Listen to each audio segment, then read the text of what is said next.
சதுரங்க பிரியர்கள் அனைவருக்கும் வணக்கம். ஸோ இன்றைக்கி நம்ம பார்க்க போகிற வீடியோவில் ஃபிடே கேண்டிடேட்ஸோட அப்டேட் வந்து பார்க்க போகிறோம். ஸோ 2 ரவுண்ட் வந்து முடிஞ்சிருக்கு. அதில் முதல் ரவுண்டில் வந்து பார்த்திங்கன்னா பிரக்னானந்தாவோட ஒரு கேம் வந்து நம்ம வந்து பார்க்க போகிறோம். இந்த கேமை முடிச்சுட்டு டோர்னமெண்ட்டோட டீட்டெயில்ஸ் எல்லாமே எண்ட் ஆஃப் த வீடியோவில் வந்து நம்ம பார்க்கலாம். இப்போ உடனே கேமை வந்து பார்க்க ஆரம்பிச்சிடலாம். ஸோ இந்த கேம் வந்து ஃபர்ஸ்ட் ரவுண்டில் வந்து பிரக் வந்து அனிஷ் கிரியோட ஆடுறாரு வித் ஒயிட் பீசஸ். அவர் வந்து கேம் வந்து பார்த்திங்கன்னா E4 வந்து ஸ்டார்ட் பண்ணுறாரு.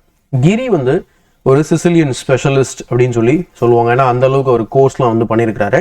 ஸோ அதை பேஸ் பண்ணி வந்து பார்த்தீங்க அப்படின்னா அவர் என்ன பண்ணுறாரு, சிசிலியனே போயிடும். ஏன்னா அதான் வந்து பெஸ்ட் டிஃபென்ஸ்னு சொல்லிட்டு, ஏன்னா ரொம்ப முக்கியமான டோர்னமெண்ட் நைட் C3. ஸோ இந்த நைட் C3 அப்படிங்கிறது கொஞ்சம் எதிர்பார்க்காத ஒரு நகர்வு அப்படின்னு கூட சொல்லலாம். ஏன்னா யூஸ்வலாக வந்து ஓப்பன் சிசிலியன் தான் நம்ம வந்து அதிகமாக பார்த்துருக்கோம். அதுவும் இந்த மாதிரியான முக்கியமான டோர்னமெண்ட்டில் ப்ரிப்பரேஷன் அப்படிங்கிறது ரொம்ப அதிகமாக இருக்கும். ஸோ நைட் C3 வந்து ஏதோ ப்ரிப்பரேஷனோட வந்திருக்காரு அப்படிங்கிறது கிளியராக தெரியுது. So D6 and then F4. So grand prix attack அப்படின்னு சொல்லுவாங்க F4க்கு. ஸோ G6, அடுத்து நைட் F3, பிஷப் G7, அதுக்கப்புறம் பிஷப் B5 செக். நம்ம டேட்டா பேஸை கொஞ்சம் ரெஃபர் பண்ணுறது நல்லது. ஏன்னா எந்த அளவுக்கு இந்த லைன் வந்து ஆடிருக்காங்க அப்படிங்கிறத நம்ம வந்து பார்க்கலாம். ஸோ இது வரைக்குமே இந்த லைனை பொறுத்த வரைக்கும் ஒரு 1300 கேம்ஸ் இருக்குது. ஸோ இந்த லைனில் மாஸ்டர்ஸ் டேட்டா பேஸில். ஸோ பிஷப் B5 செக்கு, பிஷப்பெல்லாம் பிளாக் பண்ண உடனே A4. அண்ட் பொதுவாக இந்த இடத்துல பிஷப்பை மிஸ்பிளேஸ் பண்ணதாக வச்சுட்டு அதுக்கப்புறம் பிஷப் C4 விளையாடுறது வழக்கம். பட் இங்கே A4 தேர்டு காமன் மூவ் வந்து விளையாடுறாரு. ஏன்னா செகண்ட் காமன் மூவ் வந்து பிஷப் டெக்ஸ் D7 செக். So A4 விளையாடுறாரு. பின் அதுக்கப்புறம் நைட் C6 டெவலப் பண்ண உடனே கேன்சல் பண்ணிடுறாரு. பண்ணதுக்கப்புறம் பிஷப்க்கு ஒரு கொஷின் மார்க்கு, உடனே பிஷப் C4 போயிடுது. ஸோ இதை வந்து அந்த A6 வர்றதுக்கு முன்னாடி நம்மளாம் ப்ரொஃப்ளாக்டிக்காகவும் போகலாம். ஸோ இவர் வந்து வந்ததுக்கப்புறம் வராரு E6. அண்ட் இங்கே பிளாக்கோட இன்டென்ஷன் வந்து பார்த்தீங்க அப்படின்னா நைட் G7, நைட் F6 போயிட்டு D5 வந்து பிரேக் பண்ணுறதுக்கு ட்ரை பண்ணுவார். இங்கே பிறகு வந்து பார்த்தீங்கன்னா சிம்பிளாக D3 போடுறாரு. அதுக்கப்புறம் அவர் நைட் G7 டெவலப் பண்ணதுக்கப்புறம் pawn to F5. So pawn to F5 வந்து ஆல்ரெடி ஒரு கேம்பிட்டிங் லைன் அப்படின்னு சொல்லுவாங்க. ஏன்னா இந்த இடத்துல ஒரு பானை வந்து கொடுக்குறாரு ஆக்சுவலாக. ஸோ பானை கொடுத்துட்டு கேம் வந்து கட்டுக்குள்ளே கொண்டு வரதுக்கு ட்ரை பண்ணுறாரு, அல்லது அட்டாக் பண்ணுறதுக்கு ட்ரை. ஏன்னா ஆல்மோஸ்ட் ஒயிட் வந்து பார்த்தீங்கன்னா இங்கே நீங்கள் நல்லா கிளியராக பார்த்தீங்கன்னா டெவலப்மெண்ட்டை கம்ப்ளீட் பண்ணது உங்களுக்கு தெரியும். So pawn to F5 விளையாடுறாரு. சரி, டேட்டா பேஸில் இன்னும் வேறு என்ன மூலம் ஆடுறாங்கன்னு பார்த்தா சிம்பிளாக குயின் E1, குயின் G3 இந்த மெனூரிங் வந்து பண்ணுறது ரொம்ப வழக்கம். ஸோ அவர் ஃபஸ்ட்டு பான் F5 போடுறாரு. E takes F5, பின் அதுக்கப்புறம் குயின் E1. ஸோ இது எல்லாமே வந்து பார்த்தீங்க அப்படின்னா இதில் ஒரு முக்கியமான விஷயம் என்னென்னா, இவ்வளோ 10 மூவ் ஆடிருக்காங்க. இந்த 10 மூவ் அவர் 3 நிமிஷம் மட்டும்தான் எடுத்திருக்காரு. ஸோ தட் மீன்ஸ் கிளியராக வந்து இது ஏற்கனவே அவர் இவருக்காகவே வந்து ஸ்பெஷலாக வந்து ப்ரிப்பேர் பண்ணிட்டு வந்துற மாதிரி தான் தெரியுது. அண்ட் இதில் ஒரு முக்கியமான ப்ராப்ளம் என்னன்னு பார்த்தீங்கன்னா, இந்த இடத்துல கிரீடியாக பிளாக் விளையாடவே முடியாது. ஏன்னா இந்த லைன் வந்து ஓப்பன் பண்ணுறாரு பாருங்க. ஸோ ரூக்கும் அண்ட் பிஷப்பும் வந்து பார்த்தீங்கன்னா F7 கன்வெர்ஜ் ஆகுது. நம்ம ஏற்கனவே இதை பற்றி நம்ம நிறையா பேசியிருக்கோம் நம்மளோட வீடியோஸில். ஸோ குயின் E1 வந்து விளையாடுறாரு. ஸோ குயின் E1க்கு பிஷப் E6 பார்க்குறோம். அண்ட் இந்த இடத்துல கிரீடியாக விளையாடுறது ரொம்ப ரொம்ப risk. F into E4 and then knight to G5 castles and knight takes F7 is coming. So almost ஒரு ஓப்பனிங்லேயே லூஸ் பண்ண மாதிரி ஒன்று பொசிஷன் ஆகிடும் கிராண்ட் மாஸ்டர்ஸ் லெவலில். ஸோ பிஷப் E6 போட்டு அந்த ஸ்ட்ராங்காக இருக்கக்கூடிய பிஷப்பை வந்து நலிஃபை பண்ணவும் பார்க்குறாரு. உடனே வந்து E takes F5 விளையாடி அந்த பானை ரெக்கவர் பண்ணுறாரு. பண்ணதுக்கப்புறம் அவர் திருப்பி G into F5 அடிக்கிறாரு. ஏன்னா இந்த பொசிஷனில் வந்து நீங்கள் இப்போது நைட் இன்ட்டு F5 வந்து அடிச்சிங்க அப்படின்னா தென் பிஷப் டெக்ஸ் E6 இருக்குது. And then pawn takes and then queen takes E6 check. So உங்கள் கிங்குக்கு வந்து பார்த்தீங்கன்னா எந்த இடத்துக்கு நீங்கள் போக போகிறீங்க, இப்போ லைக் குயின் E7 தான் நீங்கள் விளையாடி ஆகணும்.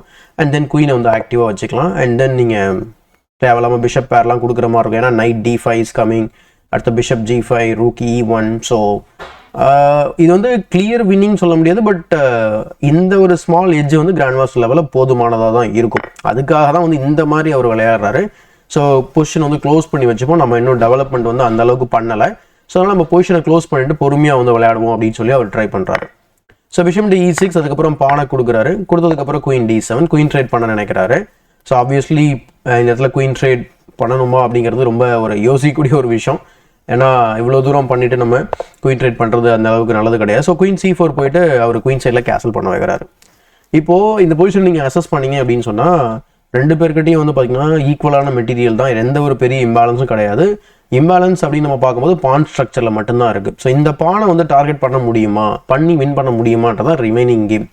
So bishop G5, rook D8 and then rook A E1, knight to G6 போகிறாரு. ஸோ பொதுவாக பேக்வேர்ட் பான் இருந்தது அப்படின்னா அதை புஷ் பண்ணுறது தான் வழக்கம். ஸோ அதுதான் வந்து பிளாக்கோட பிளானு. அண்ட் அதே போல் இந்த நைட் வந்து பார்த்தீங்கன்னா இந்த E5 ஸ்கொயரை வந்து பார்த்துக்கிட்டு இருக்கு, நிறைய பீஸ் கண்ட்ரோல் பண்ணிட்டு இருக்கு. அப்போ நைட்டை வந்து சென்ட்ரலைஸ் பண்ண கூட வாய்ப்பு இருக்கும். So but knight to D5 first, so threatening royal fork, so king to B8 and then knight F6 போகிறாரு. ஸோ பிஷப் எடுத்துடுறாரு. ஏன்னா என் கேமை பொறுத்த வரைக்கும் long range piece is better the night, right? So rook HF8, அதுக்கப்புறம் bishop C3 போறாரு and then pawn to F4. So இப்போ அந்த ரூக்கோட நைட்டோட கண்ட்ரோலில் F4க்கு பானை வந்து ஏற்றிடுறாரு. பின் அதுக்கப்புறம் ரூக் ட்ரேட் ஆகுது. ட்ரேட் பண்ணதுக்கப்புறம் இன்னொரு ரூக்கையுமே வந்து ட்ரேட் பண்ணலாம் அப்படின்னு சொல்கிறாரு. இது எல்லாமே முடிஞ்சதுக்கப்புறம் வந்து பார்த்தீங்கன்னா கேம் வந்து ஆல்மோஸ்ட் ஈக்குவல் ஆகிடுச்சு. ஸோ குயின் E6 போனதுக்கப்புறம் குயின் ட்ரேடு நடக்குது, ரூக்கு உள்ளே வருது and then king C7. So ஏன்னா அவர் வந்து ரூக்கை ஆக்டிவாக வச்சிருக்கிறாரு. ரெண்டாவது இந்த பானை வீக் பானை நம்ம அட்வான்ஸ் பண்ணலான்னு பார்த்தா ரூக்கை வந்து இங்கே ப்ரெஷர் பண்ணிட்டு இருக்கேன். அப்போ இந்த ரூக்கை வந்து டிரைவ் பண்ணுறதுக்காக அவர் கிங்கை வந்து ப்ரிப்பேர் பண்ணி உள்ளே கொண்டு வராரு. அண்ட் இங்கே தான் நம்ம வந்து கிட்டத்தட்ட பக்கத்தில் வந்துட்டோம், கிரிட்டிக்கல் மூமெண்ட் அப்படிங்கிற ஒரு பக்கத்தில் வந்துட்டோம். ஸோ டைம் கண்ட்ரோல் உங்களுக்கு கிளியராக உங்களுக்கு தெரியும். ஸோ எவ்வளோ டைம் வந்து யூஸ் பண்ணிட்டு இருக்காங்க அப்படின்னு சொல்லிட்டு. So night to G5. So ரொம்ப சிம்பிளான ஒரு டாக்டிக்கல் த்ரெட் பண்ணுறாரு. Knight takes H7. ஸோ அதுக்கப்புறம் ரூக் டேக்ஸ் G6. இது ஆக்சுவலாக தடுக்கிறது கொஞ்சம் கஷ்டம். அண்ட் நீங்கள் இந்த பொசிஷனில் பிளாக் பீஸ் வந்து ஹேண்டில் பண்ணீங்க அப்படின்னா என்ன மூவ் விளையாடுவீங்க அப்படிங்கிறத கமெண்ட்டில் பண்ணுங்கள். ஏன்னா இதுதான் வந்து ரொம்ப கிரிட்டிக்கலான ஒரு மொமெண்ட் ஆக்சுவலாக. ஸோ ரொம்ப கிரிட்டிக்கலான மொமெண்ட்டு. இங்கே என்ஜினோட பார்வையில் ஒரே ஒரு மூவ் அல்லது 2 மூவ் மட்டும்தான் வந்து பார்த்திங்கன்னா ரொம்ப ஸ்ட்ராங்கான மூவாக பார்க்கப்படுது. அதை நம்ம வந்து கண்டுபிடிக்கிறது ரொம்ப கஷ்டம். இங்கே இடத்துல கிங் டு D7 தான் விளையாடுறாரு. ஸோ கிங் டு D7 ரூக்கை டிரைவ் பண்ண பார்க்குறாரு. ஸோ இந்த இடத்துல நைட் டு D8மே வந்து பார்த்தீங்கன்னா ரொம்ப இன்ட்ரெஸ்டிங்கான சாய்ஸாக இருக்கும். இது என்ன நைட் டு D8 பார்த்தா ஐடியா என்ன அப்படின்னா, லைக் இந்த பொசிஷனில் வந்து இப்போ ரூக்கை வந்து இங்கே இனிமேல் உங்களால் வந்து 6th ரேங்கில் மெயின்டைன் பண்ண முடியாது unless you want to trade the rook, கரெக்டுங்களா? ஸோ அப்போ ரூக் வந்து E2ல நீங்கள் ட்ரா பண்ணும்போது தென் pawn to H6 and then இந்த நைட் இந்த கேம்குள்ளே வர்றதுக்கான சான்ஸை வந்து நம்ம எடுத்துடுறோம் நைட் டு D8 போகிறதுனால. இப்போ இந்த H6 வரும்போது உள்ள நைட்டு உள்ளே போகக்கூடாதுன்றதுக்காக அந்த 4th த்ரெட், அதுக்கு ப்ரொஃப்ளாக்டிக்காக நைட் D8 விளையாட சொல்லுது. அதனால தான் கிங் C7 விட D7 விட நைட் D8 வந்து பெஸ்ட் சாய்ஸு. இது நம்ம பார்க்க போகிற வேரியேஷன்லேயே அந்த நைட் D8ல இருந்தால் இன்னும் பெட்டராக இருந்திருக்கும் அப்படிங்கிறது தான். ஸோ ரூக் டு E4 போகிறாரு. பின் அதுக்கப்புறம் rook F5, knight takes H7. So pawn வந்து ட்ராப் ஆகிடுது. ட்ராப் ஆனதுக்கப்புறம் பான் டு D5. அந்த பானை வந்து கொடுத்துட்டு அவர் ஆக்டிவிட்டி எடுக்கிறாரு. என்ன ஆக்டிவிட்டி அப்படின்னு பார்த்தா ஒரு பிஷப்பை வந்து பேடாக மாற்றி வீட்டில் உட்கார வச்சிடுறாரு. சரி, அது போதுமா அப்படின்னு பார்த்தா ஆக்சுவலாக போதும் கேமை வந்து ஹோல்ட் பண்ணுறதுக்கு. ஸோ என்ன நடக்குது அப்படிங்கிறத பார்ப்போம். நைட் E5 போகிறாரு. நைட்டை சென்ட்ரலைஸ் பண்ணி உள்ளே வர்றதுக்கு ட்ரை பண்ணுறாரு. ஸோ இந்த நைட் ஆக்சுவலாக நைட் E5யோட ஐடியா இந்த ஸ்கொயருக்கு வர்றதுக்கான மெனூரிங் தான் அந்த ஐடியா. ஸோ ரொம்ப ஸ்ட்ராங்காக இருக்கும் அந்த நைட் அங்கே உள்ளே வந்தால். ஸோ ரூக் E4 போகிறாரு. பின் அதுக்கப்புறம் நைட் டு G4. சரிங்க, நம்ம ஏன் ரூக் வந்து E4 போடணும், H3 போடலாமே அப்படின்னு பார்த்தீங்கன்னா நெக்ஸ்ட் F3 வந்து வரும். ஸோ ஸ்ட்ரக்சர் வந்து உங்களுக்கு வீக்கன் பண்ணி அட்டாக் பண்ண ஆரம்பிப்பார். ஸோ ரூக் E4, பின் அதுக்கப்புறம் நைட் டு G4, H3, இப்போ வந்ததுக்கப்புறம் நைட் E3.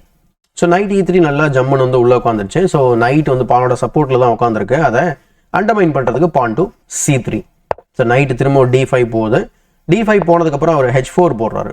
H4க்கு அப்புறம் D டேக்ஸ் C3, அடுத்து B டேக்ஸ் C3, பின் அதுக்கப்புறம் ரூக் டு H5. ஸோ கிட்டத்தட்ட ஒரு ஃபோர்க் போட்டு அந்த பீஸை எடுக்க பார்க்குறாரு, அந்த பானையும் ரெக்கவர் பண்ண பார்க்குறாரு. ஸோ நைட் டு G5 விளையாடுறாரு பிறகு. இதுக்கு அவர் என்ன விளையாடுறாரு அப்படின்னா நைட் F6 போயிட்டு கேமை வந்து பார்த்தீங்கன்னா ஆக்சுவலாக பிளண்டர் பண்ணுறாரு. இந்த இடத்துல 1 அல்லது 2 மூவ் இருக்குது ஆப்ஷனுக்கு. And even night tax H4 கூட பிளேயபிள்னு சொல்லலாம். ஆனால் அவர் என்ன பண்ணிடுறாரு அப்படின்னா நைட்டை வந்து F6ல வைக்கிறாரு. இது வந்து ஒரு ஆப்வியஸாக தெரியாது இது ஏன் பிளண்டர் அப்படின்னு. ஏன்னா இப்போ நீங்கள் டிஃபெண்ட் பண்ண முடியும். இப்போ எக்ஸாம்பிளுக்கு பார்த்தீங்கன்னா டாக்டிக்கலாக இந்த மூவ் இப்போ rook E6 rook into G5 இருக்குன்னு வச்சுக்கோங்களேன். ஏன்னா உங்களோட ரூக் வந்து ஹேங்கிங்கில் இருக்கும். இங்கே B5 தான் வந்து ஆக்சுவலாக best move. All of a sudden வந்து பார்த்தீங்கன்னா குயின் சைடில் விளையாடுறது தான் வந்து பெஸ்ட் மூவாக இருக்குது. ஸோ எக்ஸாம்பிளுக்கு இப்போது night E6 and then knight F6 நாவ், பின் அதுக்கப்புறம் rook E2 and then night to G4. So நல்ல ஒரு ஆக்டிவிட்டி ப்ளஸ் காம்பன்சேஷன் இருக்குது பிளாக்கு. பட் ஆனால் என்ன ஆகுது அப்படின்னா கேமில் ஒரு நைட் F6 விளையாடி பிளண்டர் பண்ணுறாரு. இது வந்து பிளண்டருக்கான காரணம் என்ன, இந்த 2 நைட் வந்து அன்டிஃபெண்டாக இருக்கிறது மட்டும் காரணம் இல்லை. ரூக் இன்ட்டு G5க்கு அப்புறம் rook into F6, rook G4, ஏன்னா எல்லாமே ஈக்குவலாக இருக்குது. ஒரு பான் தானே இப்போ எப்பவும் போல தானே இருக்குது அப்படிங்கிற மாதிரி தோணும். ப்ராப்ளம் என்னன்னா அந்த பான் வந்து ரொம்ப ஸ்ட்ராங்காக மாறிடும். அதான் பிரச்சனை. உங்களுக்கு கவுண்டர் பண்ணுறதுக்கு ரொம்ப அதிகமான ஒரு மெட்டீரியலோ எதுவுமே கிடையாது. கவுண்டர் பண்ண சான்ஸே கிடையாது. Knight E5, pawn to h6, pass pawn வந்து ரன்னிங். ஸோ 2 மூளை குயின் ஆக போகுது, எப்படி தடுக்க போகிறீங்க? ஸோ நைட் f3 செக் கொடுக்குறாரு, கொடுத்ததுக்கப்புறம் இந்த மாதிரி ட்ரேட் பண்ணுறாரு. ஏன்னா பார்க்குறதுக்கு இது வின்னிங் மாதிரியே தெரியும். ஏன்னா நம்ம நிறைய கிராண்ட் மாஸ்டர்ஸ் கேம்ஸ் நம்ம டிஸ்கஷன் பண்ணியிருக்கோம். ஒரு பான் அப்பில் இருக்கும்போது இந்த மாதிரி ரூக் இருக்கும்போது நிறையா பான்ஸ் இருக்கும்போது நம்ம வந்து இதை ட்ரா ஈஸியாக ஹோல்ட் பண்ணுறதா வந்து பார்த்துருப்போம். பட் இங்கே அந்த மாதிரி கிடையாது. ஸோ ஏன்னு சொல்லி பாருங்கள், ரூக் டேக்ஸ் g2. சரிங்க, நம்ம இப்போது இதை வெட்டினதுக்கப்புறம் நம்ம ஏன் வந்து டேரெக்டாக வந்து பானை இங்கே ரூக்கை வந்து இங்கே போடக்கூடாதுன்னு பார்த்தா, ரூக்குக்கு கம்ஃபர்டபுளான ஸ்கொயர்ஸ் அப்படின்னு சொல்லி பார்த்தா எதுவுமே கிடையாது. ஸோ நெக்ஸ்ட்டு இந்த மாதிரி கிங்கை வந்து கொண்டு வரலாம்.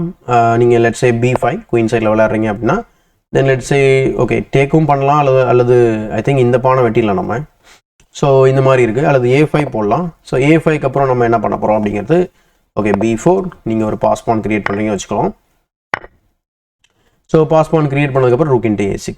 ஸோ உங்களுக்கு வந்து கிட்டத்தட்ட இந்த பொசிஷன் வந்து ஒரு ஜிக்ஸான பொசிஷன், 2 பக்கமும் பாஸ் பான் ஆகிடும். அண்ட் இந்த பாஸ் பான் வந்து தடுக்கிறது ஈஸி தான். நம்ம வந்து திரும்ப இந்த பக்கம் இருக்கக்கூடிய பாஸ் பானை நம்ம புஷ் பண்ண ஆரம்பிக்கலாம். ஸோ ரூக் டேக்ஸ் g2, பின் அதுக்கப்புறம் அவர் ரூக் டேக்ஸ் f4 அடிக்கிறாரு. அடிச்சதுக்கப்புறம் ஆஸ் யூஷுவல் பாஸ் பானுக்கு பின்னாடி போகிறது பிரின்சிபல் இல்லையா? ஸோ அதே மாதிரி அவர் வந்து பண்ணுறாரு. பண்ணதுக்கப்புறம் ரூக் f6. ஸோ ரூக் f6க்கு அப்புறம் ரூக் h3 போடுறாரு, கிங் டு d2 போட்டு பானை டிஃபெண்ட் பண்ணுறாரு. Rook h2 check, king e3, rook h3 check, திரும்ப கிங் மேலே போகுது.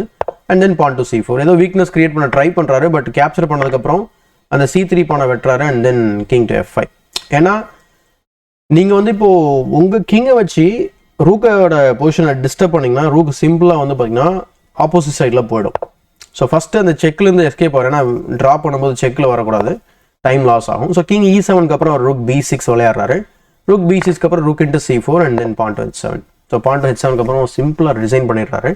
அதுக்கான ரொம்ப சிம்பிள் ரீசன் என்ன அப்படின்னு பார்த்தீங்கன்னா, இப்போ நீங்கள் ரூக் h4 போட்டிங்க அப்படின்னா கிங் g5, கிங் g5க்கு rook h1, rook h2, rook எந்த மூவ் பண்ணாலும் ரூக்கை வச்சு பிளாக் பண்ணி குயினை ப்ரமோட் பண்ணிடலாம்.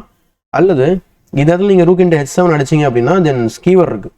ஸோ இந்த இடத்துல ஸோ நீங்கள் வந்து இதை வெட்டினீங்க அப்படின்னா then rook takes and then you are losing the rook and the game. So இந்த காரணத்தினால தான் வந்து ஹனீஷ் கிரி வந்து இந்த இடத்துல ரிசைன் பண்ணுறாரு. அண்ட் பிரக்னானந்தாவுக்கு கேண்டிடேட்ஸில் ஒரு வெற்றிகரமான ஒரு முதல் வெற்றி, அதாவது வெற்றிகரமான ஒரு துவக்கம் கிடச்சிருக்கு. ஸோ இந்த ஒரு மொமெண்டம் வந்து ஒரு அப்படியே கீப்பப் பண்ணிகிட்டே போனாலே போதும், கேண்டிடேட்ஸை வின் பண்ணுறதுக்கான வாய்ப்புகள் நிறையவே இருக்கும். பட் இப்போ இதுதான் முதல் ரவுண்ட் வந்து நம்ம வந்து பார்த்துருக்கோம். ஸோ செகண்ட் ரவுண்ட் வந்து கேம்ஸ் வந்து ட்ரா இருக்குது நிறையா. ஸோ இப்போ நம்ம வந்து ரிசல்ட்ஸ் பேஜை பார்த்துட்டு வீடியோ முடிச்சிடலாம் வாங்க. ஓகே, ஸோ செகண்ட் ரவுண்டோட ரிசல்ட்ஸ் அப்படின்னு சொல்லி நம்ம பார்த்தோம்னா, ஃபேபி, அவாகிர் சிந்தாராவ், அடுத்து பிரக்னானந்தா, இவங்க 3 பேரும் ஃபர்ஸ்ட் ரவுண்ட் வந்து வின் பண்ணியிருந்தாங்க. அதுக்கப்புறம் இருக்கக்கூடிய ரவுண்ட்ஸ் வந்து பார்த்திங்கன்னா ட்ரா பண்ணியிருந்தாங்க. ஸோ அதுக்கு அடுத்து இருக்கக்கூடிய வேஇ, மத்தாயஸ், ப்ளூபம், இவங்க எல்லாம் 2 பேரும் வந்து பார்த்தீங்கன்னா 2 draw. And Hikaru Nakamura, Anish Giri, Andrey Esipenko, இவங்க தான் வந்து கேமை லாஸ் பண்ணது. ஸோ இதான் இப்போதைக்கு இருக்கக்கூடிய ரிசல்ட்ஸ். தேர்ட் ரவுண்ட் வந்து இன்னைக்கு பிரக் வந்து பார்த்தீங்கன்னா அவாகிர் சிந்தாரோட ஆட போகிறாரு. ரொம்ப ரொம்ப ஒரு ஹார்ட் பிளேயர் இப்போதைக்கு அவர் தான். ஸோ அவரோட வந்து போட்டி போட போகிறாரு. என்ன நடக்குது அப்படிங்கிறத பாருங்கள். அல்லது இந்த வீடியோ நீங்கள் பார்க்கும்போது அந்த ரவுண்ட் முடிஞ்சு கூட இருந்திருக்கலாம். ஸோ யா, அண்ட் கேண்டிடேட்ஸ் வந்து நான் குயிக் அப்டேட் என்னால் பண்ண முடியாதுக்கான காரணம் என்ன அப்படின்னா, அவங்களுக்கு ஏற்கனவே மென்ஷன் பண்ண மாதிரி நான் வந்து ஆக்சுவலாக ஒரு டோர்னமெண்ட் வந்து விளையாடுறதுக்கு வந்து வந்திருக்கேன். ஸோ அந்த டோர்னமெண்ட் வெளியே போயிட்டுருக்கு, சுமாராக போயிட்டுருக்கு. அதை பற்றி நம்ம வந்து டீட்டெயிலாக பேசுவோம். ஸோ மற்ற விஷயங்கள் நான் எல்லாமே வந்து பார்த்திங்கன்னா நான் ரிட்டர்ன் ஆனதுக்கப்புறம் உங்களுக்கு கேண்டிடேட்ஸோட ரெகுலர் அப்டேட் பார்ப்போம். நம்ம 2300 சீரியட், ஹவு டு ரீச் 1000 சீரிஸ் எல்லாமே கொஞ்சம் டெம்பரரியாக ஹோல்ட் பண்ணுற மாதிரி இருக்கும். So thank you so much for வாட்சிங். அண்ட் நம்ம சேனலை சப்ஸ்கிரைப் பண்ணல அப்படின்னா சப்ஸ்கிரைப் பண்ணிட்டு பெல் பண்ண ப்ரெஸ் பண்ணி வச்சுக்கோங்க. இதே போல ஒரு பயனுள்ள வீடியோவுடன் உங்களை சந்திக்கும் வரை உங்களிடம் விடைபெறுவது உங்கள் சதுரங்க சாணக்கியன்.